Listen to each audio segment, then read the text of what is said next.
Hello नमस्कार। आप सभी का एक बार फिर से स्वागत है। सेशन नंबर 193 हम डिस्कस कर रहे हैं और पिछले सभी सेशंस की प्लेलिस्ट आपको दे रखी है एडिटोरियल 2025 के नाम से। वहां से आप एक नंबर से लेकर 192 तक के सेशंस वहां से देख सकते हैं। ठीक है, आज का सेशन हम स्टार्ट करेंगे। पहले जो रीडिंग कॉम्प्रिहेंशन वाला जो सेगमेंट है उसके क्वेश्चंस देख लेते हैं कि कौन कौन से क्वेश्चंस पढ़कर आपको आंसर्स देने हैं। तो पहला क्वेश्चन है, what central argument does the editorial make about the air quality crisis in north India. कौन सा सेंट्रल आर्ग्यूमेंट एडिटोरियल यहाँ पे देता है, किस बारे में, नॉर्थ इंडिया में जो वायु गुणवत्ता से संबंधित संकट चल रहा है उसको लेकर। ठीक है, क्या आर्ग्यूमेंट है यहाँ पे। Why are the protest at India Gate termed politically significant. India Gate पे जो विरोध प्रदर्शन हुए उनको पॉलिटिकली सिग्निफिकेंट क्यों कहा गया, राजनीतिक रूप से इनको महत्वपूर्ण क्यों करार दिया गया। फिर एक है कि एडिटोरियल के अकॉर्डिंग गवर्नमेंट ने प्राइमरीली कैसे रिस्पॉन्ड किया है to public concern over air quality. मतलब एयर क्वालिटी की बजाय के या एयर क्वालिटी को लेकर जो लोगों की चिंता है उसको कैसे यहाँ पे गवर्नमेंट ने क्या प्रतिक्रिया दी है। फिर इंटिमिडेशन का मतलब क्या है और एक बर्स्ट ऑफ एक्शन इसका मतलब क्या है। दो वोकैब बेस्ड हैं, बाकी तीन क्वेश्चंस आपको वैसे सर्च करने हैं। आइए स्टार्ट करते हैं आज का सेशन। सबसे पहले तो एडिटोरियल किस बारे में है। The editorial highlights that North India's air pollution crisis is not a seasonal or Delhi specific problem but a long term structural national challenge that requires cooperative governance, public engagement, and permanent institutions rather than policing, temporary actions or political defensiveness. Editorial highlight करता है कि north India के जो air pollution crisis है, वायु प्रदूषण वाला संकट है, वो एक सीजनल संकट नहीं है। वो ऐसा नहीं है कि मौसमी समस्या है, सर्दी का मौसम आ गया तो ऐसा है, बल्कि ये दिल्ली विशेष मतलब पर्टिकुलर दिल्ली की प्रॉब्लम है ना। केवल या सॉरी सीजनल या दिल्ली स्पेसिफिक प्रॉब्लम नहीं है, बल्कि ये बहुत ही दीर्घकालिक स्ट्रक्चरल नेशनल चैलेंज है। संरचनात्मक मतलब आधारभूत एक राष्ट्रीय चुनौती है। और इसके लिए आवश्यकता किसकी है? इसके लिए आवश्यकता है कोऑपरेटिव गवर्नेंस की, ऐसे प्रशासन की जो सहयोगी हो। पब्लिक एंगेजमेंट, लोगों की भागीदारी की जरूरत है। एंड परमानेंट इंस्टीट्यूशंस, परमानेंट स्थायी संस्थानों की जरूरत है। किसकी बजाय? पुलिसिंग की बजाय। कि आप यहाँ पे पुलिस जाब्ता लगाकर इसको कंट्रोल थोड़ी ना कर सकते हो, इससे तुम डरा सकते हो जो विरोध प्रदर्शन कर रहे लोग हैं। टेम्पररी एक्शंस, अस्थायी कार्यों की बजाय। और पॉलिटिकल डिफेंसिवनेस या राजनीतिक रक्षात्मक कदम की अपनी पार्टी का बचाव करो, अपने सरकार का बचाव करो, कुछ ऐसी बयानबाजी करो कि जिससे लगे कि हम लोग इसमें दोषी नहीं है, पिछली सरकार दोषी थी या फिर कि क्लाइमेट का असर है। ऐसा कुछ नहीं करना चाहिए। इसकी बजाय इन इन चीजों की आवश्यकता है, कोऑपरेटिव गवर्नेंस की, पब्लिक एंगेजमेंट की, परमानेंट इंस्टीट्यूशंस की। आइए स्टार्ट करते हैं आज का editorial, losing the plot editorial का टाइटल है। देखिए, दो तीन चीजें हैं। एक है LOSE लूज, एक है LOOSE लूस, और एक है LOSS लॉस। ये तीन चीजें हैं। LOSE जो है इसका उच्चारण है लूज, इसका उच्चारण है लूस, और इसका है लॉस। ठीक है, ये तो हारना लूज खोना, खोना, हारना। ये लूस है वो ढीला, या फिर इसको ढीला छोड़ना, क्रिया भी है, एडजेक्टिव भी है। और लॉस हानि नाउन है। ये इनके मतलब हैं। कंफ्यूजिंग वर्ड्स के कंटेक्स्ट में पूछे जा सकने वाले शब्द हैं। ठीक है साहब। लूजिंग द प्लॉट का मतलब क्या है? लूजिंग द प्लॉट का मतलब है to stop understanding what is happening, to lose focus. Understanding lose करना, जो कुछ भी हो रहा है उसकी अंडरस्टैंडिंग लूज मतलब स्टॉप अंडरस्टैंडिंग मतलब उसको समझ ना सकना कि हो क्या रहा है। ठीक है, या फिर जो केंद्र भाव में है जिसको फोकस करना है उसका फोकस लूज करना, यूं कह सकते हो। तो यहां समझ में ही नहीं आ रहा है कि करना क्या है। North India's air quality issue किसको लेकर है? उत्तरी भारत के वायु गुणवत्ता का जो मुद्दा है उसको लेकर एडिटोरियल हम डिस्कस करेंगे। The air quality issue requires, जो एयर क्वालिटी का इश्यू है, जो वायु गुणवत्ता वाला जो मुद्दा है, इसके लिए जरूरत है किसकी? इंगेजमेंट की, इंगेजमेंट क्या होता है? भागीदारी, इंगेजमेंट है भागीदारी, ठीक है।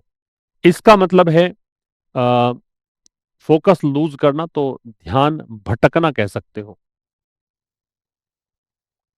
इंटिमिडेशन का मतलब है धमकी या डराने की क्रिया। कन्फ्रंट का मतलब है सामना करना। होवर का मतलब है मंडराना कह सकते हो। आप इसे मंडराना कह दो, आसपास रहना कह दो। मंडराना मतलब आसपास रहना ही होता है। तो एयर क्वालिटी का जो इश्यू है ना, उसको रिक्वायरमेंट किसकी है? इंगेजमेंट विद सिटीजन, सिटीजन्स के साथ संवाद करने की जरूरत है। ये जो मुद्दा है उसके लिए जरूरत है कि आप सिटीजन्स के साथ संवाद करें, उनकी भागीदारी यहां पे सुनिश्चित करें। नॉट इंटिमिडेशन जरूरत किसकी नहीं है? डराने धमकाने की जरूरत यहां पे है नहीं। इसकी रिक्वायरमेंट ये नहीं है कि आप डराओगे धमकाओगे और प्रॉब्लम रिजोल्व हो जाएगी, बल्कि यहां पे सिटीजन्स की इंगेजमेंट की आवश्यकता है। राइट। तो आगे देखिएगा, ऑन नवंबर 24, ये वाली कहानी मैं बहुत बार रिपीट कर चुका हूं कि जब भी डे और डेट की आप बात करते हैं पर्टिकुलरली, तो उससे पहले ऑन का प्रयोग हम करते हैं। तो 24 को the Delhi government confronted, Delhi सरकार ने, ये सब्जेक्ट है, इसने क्या किया? कन्फ्रंट किया। ये वर्ब है और ये पास्ट इंडेफिनिट टेंस है, सेकंड फॉर्म दे रखी है। दिल्ली सरकार ने सामना किया किसका? A small and peaceful crowd, एक छोटी, एडजेक्टिव है ये, और एंड के बाद एक बार फिर से एडजेक्टिव है पीसफुल। जिन वर्ड्स के एंड में एफ यू एल होता है वो जनरली एडजेक्टिव होते हैं।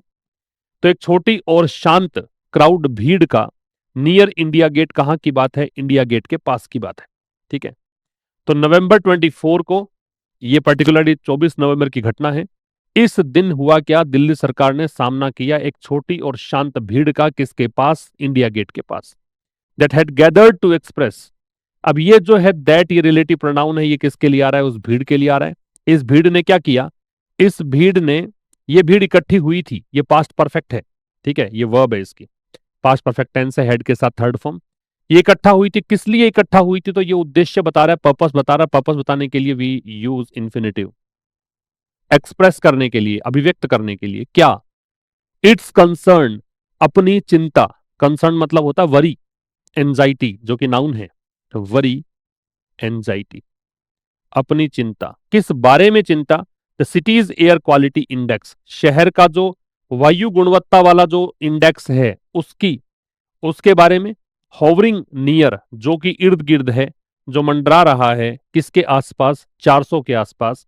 विद हैवी पुलिस प्रेजेंस, और ये जो भीड़ इकट्ठी हुई थी वहां पे बहुत भारी पुलिस जाब्ता भी मौजूद था, पुलिस यहाँ पे मौजूद। इसका प्रोनाउंसिएशन जो है ना, POLICE का, वो पुलिस होता है, और वैसे आप हिंदी में इसको पढ़ेंगे तो पुलिस पढ़ेंगे। क्लियर है। सब्जेक्ट दिल्ली गवर्नमेंट था, वर्ब इसकी कन्फ्रंटेड थी। सब्जेक्ट यहां पे रिलेटिव प्रोनाउन के सहयोग से पता लगा कि क्राउड सब्जेक्ट है, उसकी वर्ब है वो हैड गैदर्ड है, ये रिलेटिव क्लॉज है। ठीक है, यहां से लेकर और यहां तक। ठीक, रिपीट करूं इसको। 24 नवंबर को दिल्ली सरकार ने सामना किया एक छोटी और शांत भीड़ का, इंडिया गेट के पास, जो इकट्ठा हुई थी अपनी चिंता जाहिर करने के लिए, शहर की एयर क्वालिटी इंडेक्स जो कि 400 के आसपास है, उसके बारे में चिंता व्यक्त करने के लिए। और ये जो भीड़ इकट्ठा हुई थी, ये यहाँ पे मतलब सामना जो हुआ दिल्ली सरकार का स्मॉल और पीसफुल क्राउड से इंडिया गेट के पास, वो किसके साथ सामना हुआ? पुलिस प्रेजेंस के साथ, हैवी पुलिस प्रेजेंस के साथ। हैवी एडजेक्टिव है, पुलिस प्रेजेंस है वो कंपाउंड नाउन है। क्लियर है यहां तक? नोट डाउन करना हो कुछ तो नोट डाउन कर सकते हैं, खुद से पढ़ लीजिए एक बार।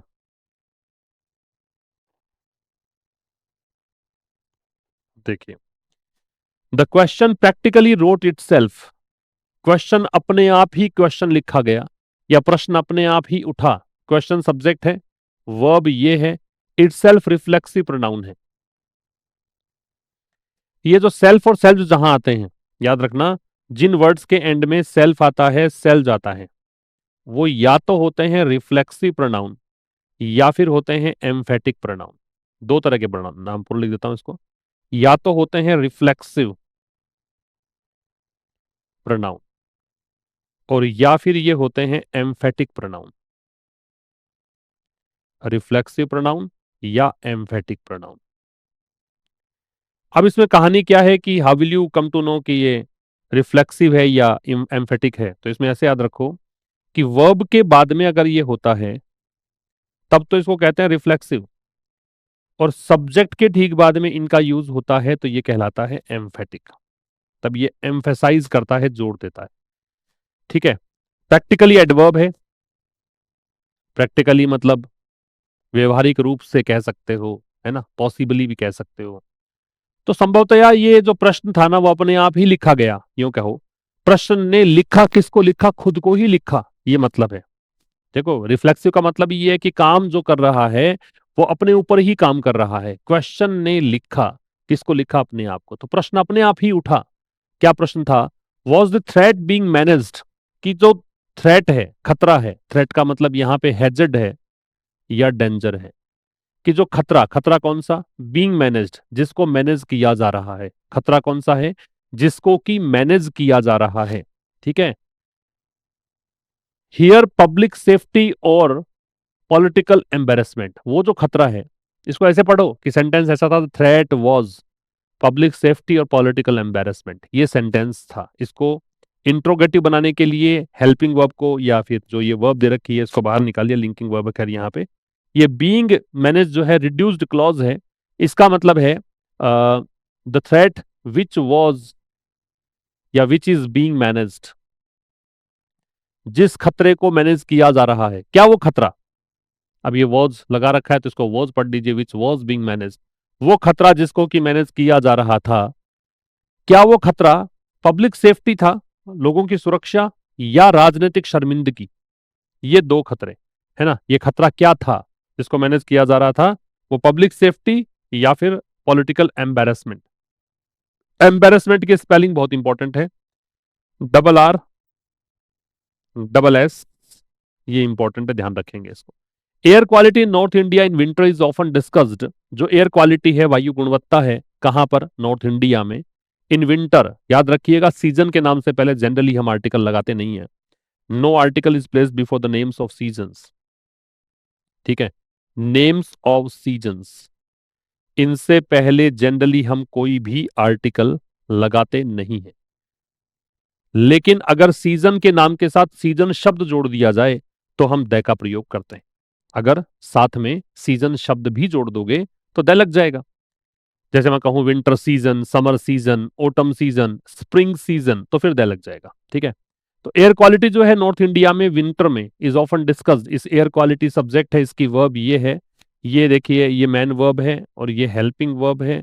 ये ऑफन जो है एडवर्ब ऑफ फ्रिक्वेंसी है ना। तो इसको अक्सर डिस्कस किया जाता है, इसकी चर्चा की जाती है। किस रूप में? डिस्कस के साथ एज लगाते हैं। किस रूप में डिस्कस किया जाता है? डेली इशू, ये दिल्ली का मुद्दा है। यट, फिर भी, ये विरोधाभासी कंजंक्शन है, कॉन्ट्राडिक्टरी स्टेटमेंट्स को कनेक्ट करने के लिए आता है। फिर भी मॉनिटरिंग स्टेशंस, जो निगरानी केंद्र हैं, मॉनिटरिंग स्टेशंस हैं, हैव रिवील्ड, इन निगरानी केंद्रों ने, ये सब्जेक्ट है, ये वर्ब है, प्रेजेंट परफेक्ट है, हैव के साथ थर्ड फॉर्म।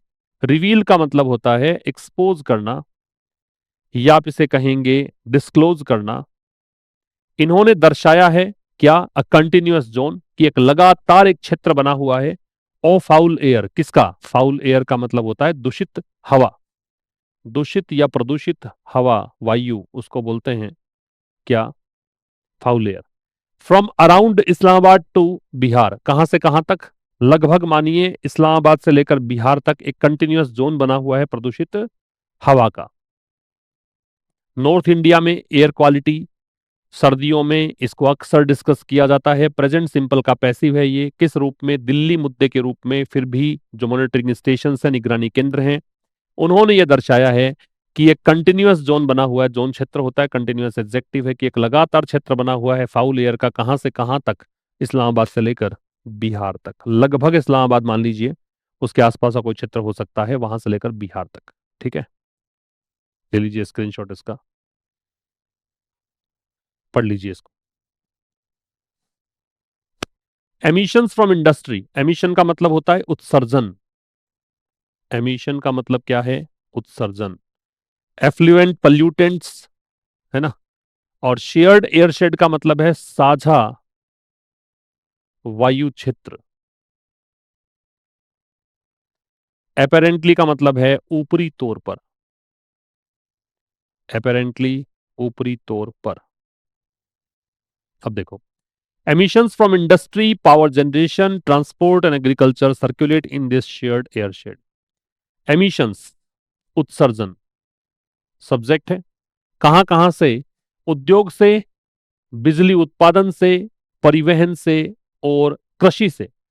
ये एमिशन सर्कुलेट होते हैं, परिसंचरित होते हैं, फैलते हैं in this shared air shed, इस साझा वायु क्षेत्र में।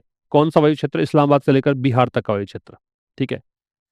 एमिशंस सब्जेक्ट है, नाउन है। सब्जेक्ट नाउन या प्रोनाउन होता है। एमिशंस प्लूरल बना रखा है एमिशन का, इसलिए नाउन है। एमिशन कहां से?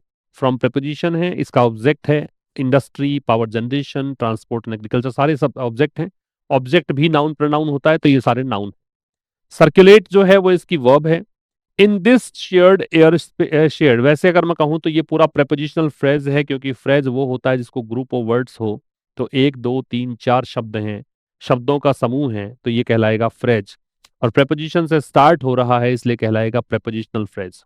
तो इस साझा वायु क्षेत्र में सर्कुलेट होते हैं। दिस इज वाई, इसीलिए ये दिस की वर्ब है। दिस इज वाई का मतलब होता है इसीलिए। द इंडिया गेट प्रोटेस्ट, जो इंडिया गेट पे हुए विरोध प्रदर्शन है, दे लग रहा है प्रोटेस्ट को देखकर। ठीक है। इंडिया गेट पर हो रही जो प्रोटेस्ट हैं या हुए हुए प्रोटेस्ट हैं, आर पॉलिटिकली सिग्निफिकेंट, ये लिंकिंग वर्ब है, ये एडजेक्टिव है और पॉलिटिकली एडवर्ब है। ये राजनीतिक रूप से महत्वपूर्ण है। सिग्निफिकेंट क्या होता है? महत्वपूर्ण। ये इंपॉर्टेंट है, वाइटल है, कंसिडरेबल है। ठीक है। Delhi's middle class has usually responded with air purifiers, Delhi का जो मध्यम वर्गीय लोग हैं वो कैसे इसको रेस्पॉन्ड करते हैं, कि कैसे प्रदूषण की स्थिति में वो कैसे निपटेंगे इस स्थिति से, तो वो लोग रेस्पॉन्ड करते हैं। तो दिल्ली का जो मिडिल क्लास है ये सब्जेक्ट है, दिल्ली भी नाउन है और मिडिल क्लास भी नाउन है। ठीक है। तो दिल्ली का जो मिडिल क्लास है वो हैज, ये helping verb, usually man verb, sorry adverb, और रेस्पॉन्डेड ये मैन वर्ब। इन्होंने सामान्यतया रेस्पॉन्ड किया है कैसे? विद एयर प्योरीफायर्स, या तो ये एयर प्योरीफायर लगवा लेते हैं, क्लोज्ड विंडोज, खिड़कियां बंद कर लेते हैं, वैकेशंस, छुट्टियां ले लेते हैं, एंड प्राइवेट डिससेटिस्फैक्शन, और पर्सनल कुछ फ्रस्ट्रेशन वेंट करते हैं। प्राइवेट ये फ्रस्ट्रेशन है, एक प्रकार से असंतुष्टि है। ऐसे रेस्पॉन्स आता है इनका। कोई तो विंडो क्लोज कर लेगा, कोई एयर प्योरीफायर लगवा लेगा, कोई छुट्टियां ले लेगा ऑफिस से, या फिर कोई पर्सनल रूप से अगर बात करें तो असंतुष्टि जाहिर करेगा, क्रोध जाहिर करेगा, but apparently not any more. लेकिन ऊपरी तौर पर लगता है कि अब ज्यादा ये नहीं हो रहा है। एनी मोर एडवर्ब है, ये भी एडवर्ब है, ये भी एडवर्ब है, ये कंजंक्शन है, लेकिन अपेरेंटली नॉट एनी मोर। ठीक है। एडवर्ब एडवर्ब की विशेषता बता सकता है। ठीक है। नॉट एनी मोर का मतलब है नो लॉन्गर, अब ये ज्यादा अब नहीं हो रहा है ऐसा। And the state has responded, और ये तो हुआ पब्लिक कैसे रेस्पॉन्ड करती है, जबकि राज्य कैसे रेस्पॉन्ड करता है, तो ये सब्जेक्ट है। हैज रेस्पॉन्डेड, उसने रेस्पॉन्ड किया है कैसे? बाय पुलिसिंग, इसके द्वारा। पुलिसिंग मतलब पुलिस जाब्ता लगा लिया, पुलिस से ही तुम कंट्रोल करवाना चाहते हो सिचुएशन को। ठीक है।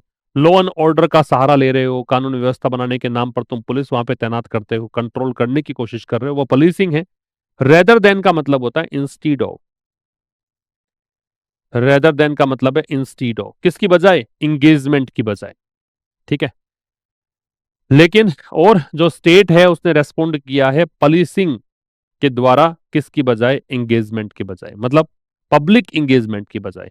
यहां पे जन भागीदारी, लोगों को साथ में इन्वॉल्व करके सामूहिक प्रयासों से जो हल करना चाहिए था वो ना करके इस स्ट्रिक्टनेस का इन्होंने फंडा अपनाया है। थोड़ा एक हार्श तरीके से चीजों को दबाने की कोशिश यहां पे स्टेट ने की है। ठीक है। आगे देखिए, deploying rapid action force units shows. Deploying यहां पे जेरेंड है भाई। मैं इसको जेरेंड क्यों बोल रहा हूं, आप भी ध्यान से समझें इसको। किसी भी सेंटेंस में अगर आपको कोई सब्जेक्ट बनाना है और सब्जेक्ट अगर आईएनजी फॉर्म में है तो मान लीजिएगा कि जेरेंड है, वर्बल नाउन। अगर किसी भी सेंटेंस में कोई सब्जेक्ट जो है वो आईएनजी फॉर्म में है तो वो पक्का ही क्या होगा? जेरेंड होगा। तो deploying rapid action force units, deploy का मतलब है तैनात करना, तैनात करना। Positioning, stationing, mobilising. नॉर्म का मतलब है स्टैंडर्ड, मानक कह सकते हो, है ना, या कोई स्थिति कह सकते हो, सामान्य स्थिति। तो रैपिड एक्शन फोर्स यूनिट्स तैनात करना, इनको तैनात किया, है ना। ये दिखाता है, ये शोज है, वो इसकी वर्ब है। और ये भी याद रखना कि जेरेंड के साथ में वर्ब हमेशा सिंगुलर आती है।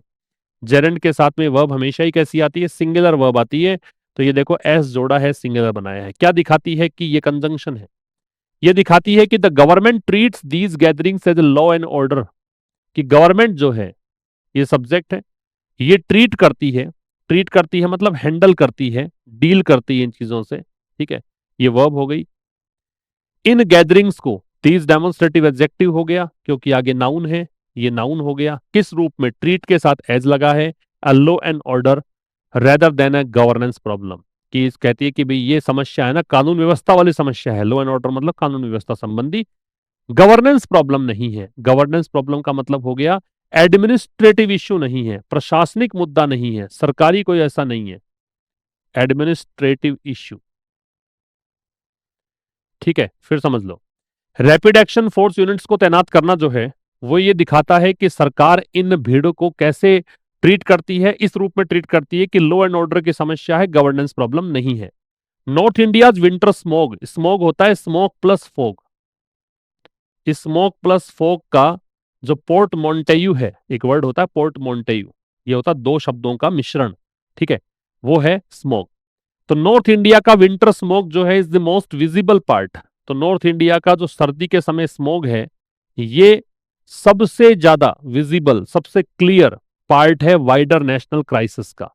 व्यापक स्तर पर जो राष्ट्रीय संकट बना हुआ है, उसका बड़ा पार्ट है। Long term analysis, analysis analysis का प्लूरल है भाई, एनालिसिस, SIS, ये सिंगुलर है, ये प्लूरल है, विश्लेषण। तो बड़े दीर्घकालिक, काफी लंबे समय से जो स्टडी हुई है, काफी लंबे समय से जो विश्लेषण हुए हैं, किसके? Particulate pollution. पार्टिकुलेट पॉल्यूशन का मतलब होता है छोटे छोटे सूक्ष्म कण जो प्रदूषण का कारण बनते हैं, उसको बोलते हैं पार्टिकुलेट पॉल्यूशन। सूक्ष्म कण जो पॉल्यूशन का कारण बनते हैं, ठीक है। तो बड़े लंबे स्तर की जो अध्ययन है पार्टिकुलेट पॉल्यूशन का, जैसे कि सच उदाहरण देने के लिए आता है, फ्रेज है ये एग्जाम्पल देने के लिए आता है, जैसे कि एयर क्वालिटी लाइफ इंडेक्स, जैसे कि ये इंडेक्स मान लो। तो ये एनालिसिस जो है, ये जो विश्लेषण है, इन्होंने दिखाया है, ये प्रेजेंट परफेक्ट है, क्या दिखाया है? दैट की, ये कंजंक्शन है, ये दिखाया है कि unsafe air is now the norm of most of India, कि असुरक्षित हवा अब एक नया मानक बन गया है, एक स्टैंडर्ड सा बन गया है, आए दिन की बात हो गई है अधिकांश भारत में। मोस्ट का मतलब ऑलमोस्ट है। पिछले सेशन में भी बात की थी हमने कि मोस्ट के पहले अगर कोई भी आर्टिकल नहीं है तो इसका मतलब ऑलमोस्ट होता है। अगर मोस्ट से पहले कोई भी आर्टिकल नहीं यूज किया गया है तो इसका मतलब है ऑलमोस्ट। तो लगभग भारत के अंदर ऐसा ही देखने में आ रहा है। And that present regulation, monitoring and enforcement arrangements, और कह रहा है कि वर्तमान में जो रेगुलेशन है, जो भी कंट्रोल करने वाली चीजें हैं, नियम वगैरह हैं, मॉनिटरिंग निगरानी है, और एनफोर्समेंट अरेंजमेंट्स और इंप्लीमेंट करने की जो व्यवस्थाएं हैं, जो भी तुम्हारे पास चीजें हैं जिसको तुम लागू करने का जो प्रोसेस होगा उसको बोलते हैं एनफोर्समेंट। इंप्लीमेंटेशन के जो व्यवस्थाएं हैं, आर, ये इन सब की वर्ब है, आर इनसफिशिएंट एडजेक्टिव है, ये अपर्याप्त है, ठीक है। सफिशिएंट पर्याप्त होता है, इन प्रीफिक्स जोड़कर इसको अपर्याप्त बना दिया। एक्रॉस मतलब थ्रू आउट, पूरे, ये प्रेपोजिशन है, इसका मतलब है संपूर्ण, सभी राज्यों में और सेक्टर्स, क्षेत्रों में। क्लियर? पढ़िए। Treating the problem as a, फिर देखो ट्रीट के साथ एज लगा है, तो प्रॉब्लम को ट्रीट करना। अब ये ट्रीटिंग फिर से जेरेंड है, क्योंकि मैंने इसको सब्जेक्ट कहा है, ING फॉर्म में सब्जेक्ट हो तो जेरेंड होता है, इसके साथ वर्ब सिंगुलर आती है। तो प्रॉब्लम को ट्रीट करना किस रूप में? सीजनल इमरजेंसी के रूप में, कि ये कोई सीजन के हिसाब से कोई संकट है। इमरजेंसी मतलब आपातकाल होता है, वैसे यहाँ पे क्राइसिस मान लीजिए, संकट मान लीजिए। तो प्रॉब्लम कौन सी है? ये प्रदूषण वाली प्रॉब्लम है, एयर क्वालिटी वाली प्रॉब्लम है, तो दे लग गया क्योंकि हमें पता है कि कौन सी प्रॉब्लम की हम बात कर रहे हैं। तो प्रॉब्लम को ट्रीट करना किस रूप में? सीजनल इमरजेंसी के रूप में। In the face of, in the face of का मतलब होता है के बावजूद, के बावजूद। और बर्स्ट ऑफ एक्शन का मतलब है अचानक, थोड़े समय में की गई इंटेंस एक्टिविटी। तो थोड़े समय में थोड़े समय में किया गया अत्यधिक कार्य, ये कहलाता है बर्स्ट ऑफ एक्शन। ठीक है, तो प्रॉब्लम को ट्रीट करना सीजनल इमरजेंसी के रूप में। अब ये बीच में इसने एक ये दिया है, ये समझना, ये कह रहा है कि इसके बावजूद कि एविडेंस पॉइंटिंग टू, एविडेंस मतलब सबूत, साक्ष्य, एविडेंस का प्लूरल नहीं बनता, याद रखना, एविडेंस का एविडेंसेस नहीं होता, एविडेंसेस ये शब्द जो है वो गलत हो जाता है, प्लूरल बनता ही नहीं है। कि सबूत, पॉइंटिंग टू का मतलब इशारा करना, ये इशारा करते हैं कि permanent condition demanding permanent institution, कि ये स्थायी समस्या है और इसके लिए जरूरत किसकी है, स्थायी संस्थानों की जरूरत है, इसको डील करने के लिए स्थायी हल की जरूरत है। तो ये जो चीज है, हैड इंक्रीज्ड, एनकरेज्ड, ये हेल्पिंग वर्ब, ये मैन वर्ब, इसने प्रोत्साहित किया है केवल क्या, बर्स्ट ऑफ एक्शन, कि अचानक से तुम्हारे को लगता है कि एयर क्वालिटी थोड़ा सा प्रॉब्लमेटिक पार्ट है और अभी थोड़ा सा वर्सन हो रही है, तो उस समय आप बहुत ही इंटेंस एक्शन में लग जाते हो दिखाने के लिए। फिर जैसे ही थोड़ा बहुत सीजन गया या थोड़ा ठीक हो गया चीजें, फिर वापस से तुम ऐसे हाथ पे हाथ धरे बैठे रहते हो, फिर तुम कुछ करने का नाम नहीं लेते पूरे वर्ष, पूरे सत्र, केवल दिवाली आती है उसमें पटाखे तुम्हें याद आते हैं, या फिर सर्दियां इस समय आ गई और फॉग ज्यादा हो गया, स्मोक ज्यादा हो गया दिल्ली में, तो तुम ये सब न्यूज आर्टिकल्स पढ़कर तुम्हारे पर दबाव पड़ता, तुम एक्शंस का दिखावा करते हो। तो ये सब जो है ये स्मॉल बर्स्ट ऑफ एक्शन है। ठीक है, अचानक से उफान सा आता है एक्शन का, लेकिन थोड़े समय में अचानक से तुम बहुत ज्यादा कार्य करते हो, उसको बोलते हैं burst of action. The air shed, ये हो गया वायु क्षेत्र, सब्जेक्ट, इज ये verb, the primary unit of governance, ये एक प्राथमिक इकाई है किसकी, गवर्नेंस की। गवर्नेंस क्या होता है, एडमिनिस्ट्रेशन, प्रशासन, सुशासन या सिस्टम। ठीक है, ये सरकारी तंत्र का एक प्राथमिक यूनिट है। ये हो गया अभी आज के इस एडिटोरियल में। आप ये मैच द कॉलम एक्सरसाइज कीजिए। परमानेंट कंडीशन क्या है, लॉन्ग लास्टिंग स्टेट, तो बी, मतलब ये बहुत लंबे समय तक चलने वाली स्थायी समस्या। एयर शेड का वायु क्षेत्र है, तो क्या है वायु क्षेत्र के लिए, shared atmospheric region across states, uh, साझा वायु क्षेत्र।